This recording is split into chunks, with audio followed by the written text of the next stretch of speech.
वेङ्कटनिवासाय श्रीनिवासाय मङ्गलम्। लक्ष्मी सविभ्रमालोक सुभ्रूविभ्रमचक्षुषे चक्षुषे सर्वलोकानां वेङ्कटेशाय मङ्गलम्। श्रीवेङ्कटाद्रिशृङ्गाग्रमङ्गलाभरणाङ्गये मङ्गलानां निवासाय श्रीनिवासाय मङ्गलम्। सर्वावयव सौन्दर्य सम्पदा सर्वचेतसां सदा सम्मोहनायास्तु वेङ्कटेशाय मङ्गलम्।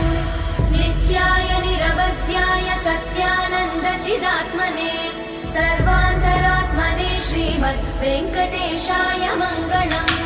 स्वतः सर्वविदे सर्वशक्तये सर्वशेषिणे सुलभाय सुशीलाय वेङ्कटेशाय मङ्गलम्।